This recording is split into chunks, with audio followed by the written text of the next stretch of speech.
Shalom, saudara-saudariku, jemaat damai yang dikasihi Tuhan. Kita berjumpa kembali hari ini Senin 27 November tahun 2023 di dalam Sapaan Damai Sejahtera.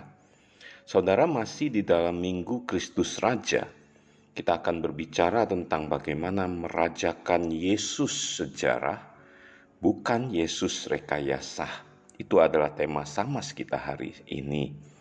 Saudara, sebelum kita membaca firman Tuhan, saya akan membagikan sebuah pengalaman ketika saya berjumpa dengan adik kelas saya beberapa bulan yang lalu.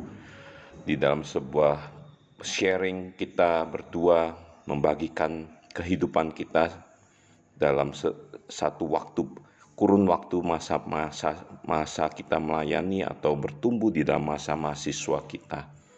Saat itu adik kelas saya itu menceritakan bahwa dia adalah seorang Kristen. Dia bergereja di sebuah gereja di daerah Kalimantan. Dia menyaksikan bahwa ketika dia masih sampai dengan dia SMA sebelum dia kuliah, bagi dia sulit sekali untuk percaya bahwa Yesus adalah Tuhan. Bagi dia Allah itu adalah Allah Bapa, Allah Roh Kudus. Dia bisa menerima kedua pribadi Allah Tritunggal itu. Namun Yesus adalah Allah Anak itu bagi dia sulit sekali. Namun dalam sebuah momentum pertemuan kelompok kecilnya KTB bersama dengan kakak pembimbingnya, dia mengatakan dia bisa menerima akhirnya pada saat itu bagaimana penjelasan bahwa Yesus adalah Allah, pribadi kedua dari Allah Tritunggal. Puji Tuhan, ketika saya mendengarkan berita seperti ini, seorang yang mengaku orang Kristen akhirnya bisa menjadikan Yesus Tuhan dan Raja di dalam hidupnya. Saudara, ini sebuah berita bahagia, sebuah kabar baik bahwa orang bisa menerima Yesus. Manusia berdosa menerima Yesus sebagai Tuhan dan Raja. Nah, bagaimana dalam sebuah situasi, kondisi setiap kita yang adalah orang percaya, orang Kristen, mengaku atau mentuhankan Yesus, Raja dari segala raja itu. Saya membuat sebuah tema merajakan Yesus sejarah. Yesus sejarah di sini yang dimaksud adalah Yesus yang pernah datang ke dalam dunia ini, menjelma menjadi manusia, lahir di kandang hina di Bethlehem, bertumbuh, melayani di dalam usianya yang ke-30 selama kurang lebih 3 tahun lebih, dan akhirnya dia mati, tersalib di Bukit Golgota dan bangkit pada hari yang ketiga dan kemudian naik ke surga. Itulah Yesus sejarah yang saya maksud. Namun ada juga Yesus rekayasa yang saya cantumkan dalam tema ini. Bagaimana penjelasannya? Nah, saudaraku, saya akan mengutip sebuah tulisan dari buku Kekristenan Tanpa Kristus yang ditulis oleh Michael Horton.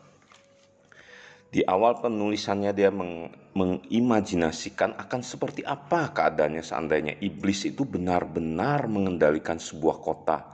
Lebih dari setengah abad yang lalu, pendeta Presbyterian Donald Graber-Horst menawarkan sebuah skenario pribadinya dalam khotbah minggunya yang juga disiarkan secara nasional di radio CBS. Barnhouse berspekulasi bahwa jika iblis mengambil alih Philadelphia, maka semua bar akan ditutup, pornografi dilenyapkan, jalan-jalan bersih akan dipenuhi dengan para pejalan kaki yang rapi, yang saling tersenyum.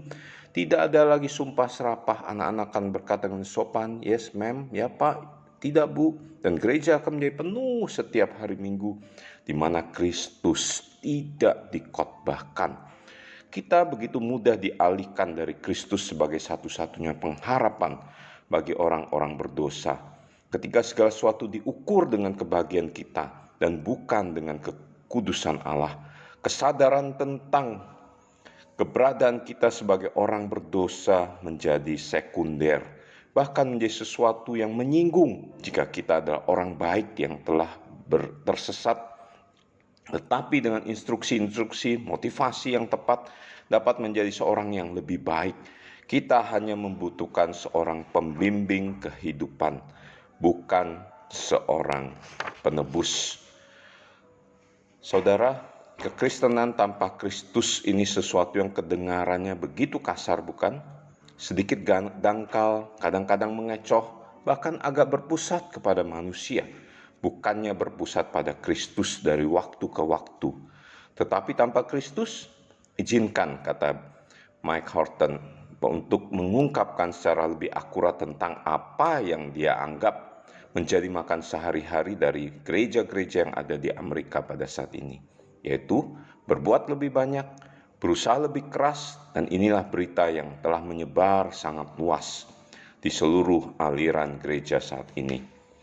Mike Horton memberikan sebuah contoh di dalam ibadah, bagaimana Yesus rekayasa atau kekristenan tanpa Kristus itu terjadi di saat beribadah, di saat penyembahan.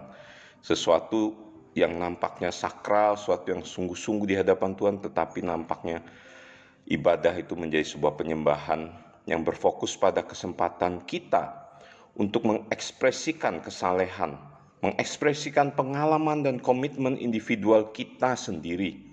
Kita datang ke gereja sepertinya bukan untuk diubahkan oleh kabar baik itu, melainkan untuk merayakan transformasi pribadi kita dan menerima perintah-perintah baru untuk beranjak mengubah diri kita dan dunia kita, bukannya dibawa masuk ke dalam dunia baru milik Allah. Kita datang ke gereja untuk mengetahui bagaimana kita bisa menjadikan Allah relevan bagi dunia nyata yang oleh perjanjian baru dijabarkan sebagai dunia yang sesungguhnya sedang lenyap. Saudara, ini sebuah tulisan, sebuah buku yang ditulis begitu tajam, membuat saya tercengang ketika membaca buku ini. Nah, bagaimana sesungguhnya kita merajakan Yesus sejarah, Yesus yang bukan rekayasa kita, Yesus yang benar-benar pernah datang ke dalam dunia itu. Saya mengajak kita untuk membaca dari Ibrani 12 ayat 1 hingga 2. Karena kita mempunyai banyak saksi, bagaikan awan yang mengelilingi kita, marilah kita menanggalkan semua beban dan dosa yang begitu merintangi kita, dan berlomba dengan tekun dalam perlombaan yang diwajibkan bagi kita. Marilah kita melakukannya dengan mata yang tertuju kepada Yesus, yang memimpin kita dalam iman, dan yang membawa iman kita itu kepada kesempurnaan, yang dengan mengabaikan kehinaan, tekun memikul salib, ganti sukacita yang disediakan bagi Dia yang sekarang duduk di sebelah kanan tahta Allah. Saudaraku yang dikasihi Tuhan, penulis kitab Ibrani ini sebelum menuliskan pasal 12 di dalam pasal 11 mengungkapkan tentang saksi-saksi iman. Dia menceritakan para tokoh-tokoh Alkitab, para orang-orang yang dipakai Tuhan untuk menyaksikan imannya, untuk tetap bersandar berharap hanya kepada Tuhan. Dia menceritakan tentang Abraham, menceritakan tentang Yakub, menceritakan tentang para hamba-hamba Tuhan lainnya yang dipakai Tuhan untuk bertahan, untuk hanya setia memegang janji Tuhan kepada mereka, memandang hanya kepada Yesus yang adalah Raja yang telah duduk di sebelah kanan Allah, Yesus yang adalah Allah yang memerintah di sorga mulia itu, yang satu waktu akan datang kembali. Saudara, iman seperti ini, kekristenan yang seperti ini adalah kekristenan yang kembali kepada firman Tuhan. Kekristenan yang merajakan Yesus sejarah itu adalah kekristenan yang mau menderita bersama dengan Kristus yang telah mati, bangkit, naik ke surga, dan akan kembali satu waktu kelak. Tetapi memang di dalam prakteknya, keseharian kita, tarikan-tarikan dunia begitu keras, begitu kencang, seringkali membawa kita untuk keluar daripada firman Tuhan. Sadar tidak sadar kita akan melakukan seperti itu. Izinkan saya menyaksikan pengalaman saya ketika saya bernasar untuk boleh studi di tahun 2017 untuk belajar teologi. Waktu itu saya bernasar, Tuhan bereskanlah dulu masalah saya, maka saya mau belajar Saudara perhatikan nasar ini. Di tahun 2019, saya diingatkan di dalam sebuah momen IDMC, Tuhan berbicara kepada saya, carilah dahulu kerajaan Allah dan kebenarannya, maka semua akan kutambahkan padamu. Ayat ini sudah sering saya baca, tapi malam itu firman Tuhan itu berbicara begitu keras kepada saya, mengingatkan saya tentang apa yang pernah saya ucapkan di hadapan Tuhan. Firman Tuhan itu menegaskan bahwa carilah dahulu kerajaan Allah, bukan Tuhan bereskan dulu masalah saya, maka yang lain akan dibereskan setelah saya mencari dahulu kerajaan Allah. Terbalik bukan? Ketika saya diingatkan itu saya berdoa, berlutut minta ampun di hadapan Tuhan dan saya mengubah. Ya Tuhan, saya mau mencari terlebih dahulu kerajaan Allah. Saya mau terlebih dahulu mencari kehendak Tuhan, pimpinan Tuhan. Yesus yang adalah Raja, yang mulia, yang saya mau tuhankan senantiasa dalam hidup saya itu, telah menuliskan firman kebenaran itu untuk saya taati. Bukan saya balik, bukan Tuhan yang sesuai dengan impian saya atau pikiran saya yang memenuhi keinginan-keinginan saya. Bukan Tuhan Yesus yang menyelesaikan persoalan saya. Bukan Tuhan Yesus yang memenuhi keinginan-keinginan saya itu yang saya sembah, tetapi Tuhan Yesus yang telah mati dan bangkit dan naik ke surga, itulah yang saya sembah, yang akan mentransformasi hidup saya, memimpin dan menopang hidup saya. Itulah kesaksian yang pernah saya alami sebagai orang percaya selama sekian lama. Saya pun bisa terjebak dalam situasi yang membawa Yesus sejarah itu menjadi Yesus rekayasa di dalam pikiran-pikiran saya. Dan Tuhan menolong kita untuk kembali kepada kebenaran firman itu. Kalau kita sungguh-sungguh berharap dan bersandar kepadanya. Mari kita berdoa. Terima kasih Tuhan bahwa Engkau adalah Yesus sejarah yang pernah datang ke dalam dunia, mati bagi dosa kami, Engkau bangkit dan naik ke surga, dan Engkau akan kembali satu waktu. Dan saat ini sebagai anak-anak Tuhan, kami mau senantiasa merajakan Engkau, Yesus yang adalah Tuhan. Di atas segala-galanya itu, bukan Yesus rekayasa kami.